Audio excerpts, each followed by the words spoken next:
Hello folks, in this video I'm going to be doing sort of a 2023 review on the Nintendo 64 controller. This is the original controller that came with the system, and we're going to be doing a look at sort of what it's like if you had to use this today. So if this controller came out today, what would it be like? So let's get into that now. So, you might be thinking, this is a weird looking controller that's got 3 prongs on it, and what's that on the bottom? A button? That's very odd. And what else have we got here? We've got a slot with a little clip on it where you can have memory cards, rumble packs. That's odd.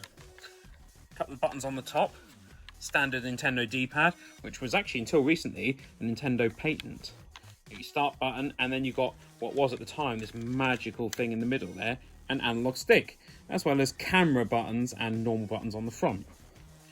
So what would it be like to use this today? Well, I'm going to be honest, not great. This was sort of revolutionary when it came out, and a lot of people were trying to figure out how to do sort of 3D sort of analog controls on consoles, and this was Nintendo's go at it. And at the time it was weird, but it was sort of cool. Now, I spent time playing it like this. So I'd hold to the left one and play like that. And my hands are big enough, and even when I was a kid, my hands were big enough that that was okay. But apparently what you're meant to do is hold it like this. So could you imagine today holding a controller like that in your hand, and then your other hand on here, and you move around with this one, and probably look up and down with it, and then you do your other bits with those buttons, and then you fire, for example, in a first-person shooter with the trigger on the back. So kind of weird. And then, of course, if you needed to access the D-pad for anything, you'd have to switch your hand and go to that. Although, generally speaking, the D-pad would probably be changing items, maybe, or sort of opening up a map, that sort of thing. Or that would all be put into the start button, and then you just go through the menus.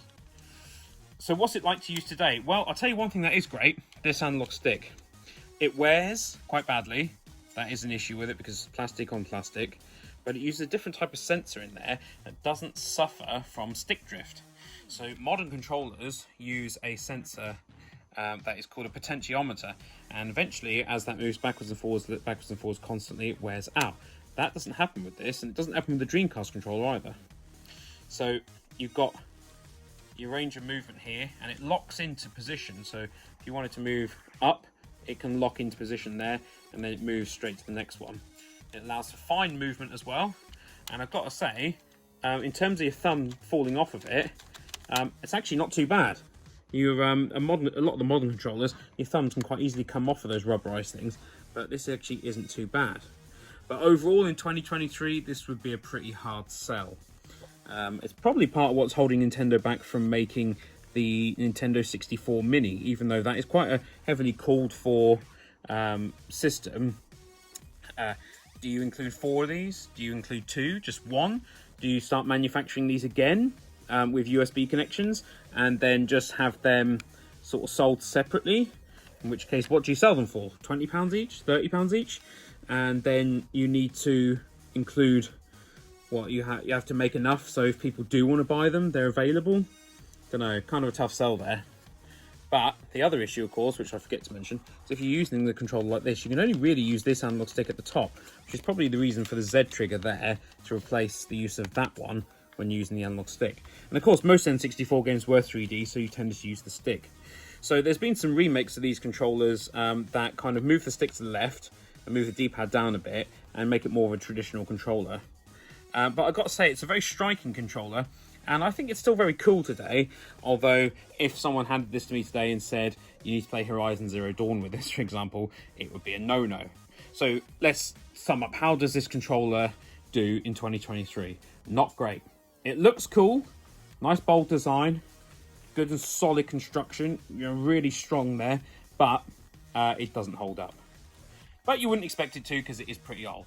So is this a pointless video? Maybe, perhaps it is, but I think it's fun to look at these things and then try and think of it as though if this came out now, what would we be saying? I mean, some people would probably love it. But controllers are fairly standardized these days, and I don't think it would go down too well. So, that's that. Well, I hope you've enjoyed this video, sort of pointless as it is really. And if you have, please remember to hit that like button, leave me a comment, subscribe, share this video on social media, check out my Patreon if you wish, and I would just like to say thank you very much for watching, and I hope you have a great day.